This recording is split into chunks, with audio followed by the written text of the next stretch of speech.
Hi, Gary here. You ever seen those movies with those creepy clowns that are in chairs, under beds, and everything else? I mean, it just really scares you. You know, I kind of get the feeling we feel that way about identity theft. Somebody getting our identity and wreaking havoc in our lives. You know, but I just saw a really great video clip by a guy named Frank Abagnale. You might recognize that name. He's the subject of the film Catch Me If You Can. This was back in 2002 where Leonardo DiCaprio played him.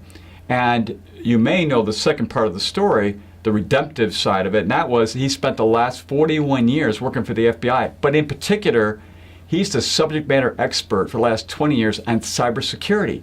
So this video we're going to have attached for you here, if you look at the section between 3730 and 4730, it will cover everything you want to know very succinctly and clearly about identity theft and monitoring and so forth. But I'm going to give you the short version if you want to keep watching this video. So number one, let's take the mystery out of hacking and everything else. What Frank says is this, that most corporations that control our data, where the mistakes happen, where our data gets out, is somebody didn't do what they were supposed to do. Either some part of security or something proactively they were supposed to do, and that's how it gets out. It's not a bunch of creepy hackers out there, these clowns, trying to get your stuff. It really comes from data breaches that are get thrown out on the internet.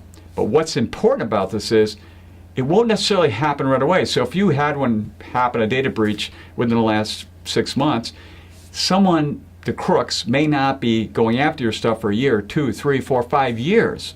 So that's really important to know. So what do? Number one, freeze your credit. It's really easy.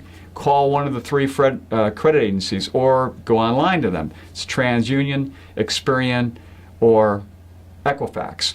And they will, one of them can freeze it, and they'll send it to the other 2 within 24 to 48 hours to be frozen. They'll give you a PIN number, and it may cost you a little bit of money to do this in some states not.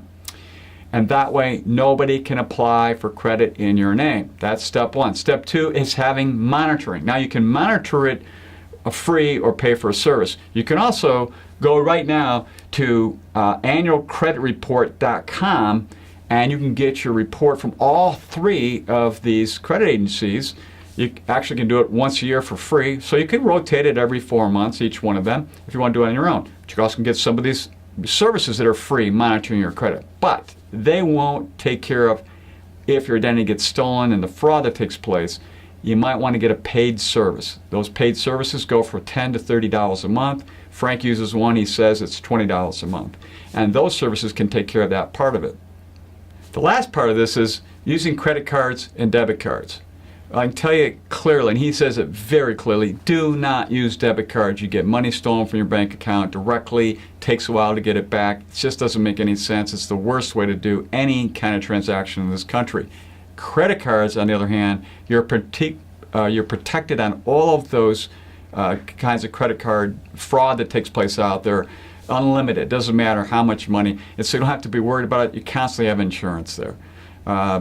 So if you're going to be making sure, you want to make sure your credit is solid, nobody steals your identity, freeze your credit, use credit cards, get a monitoring service that's paid for or free, and you'll be well on your way to making sure you're safe from all those clowns trying to get your identity theft. So until next time, enjoy.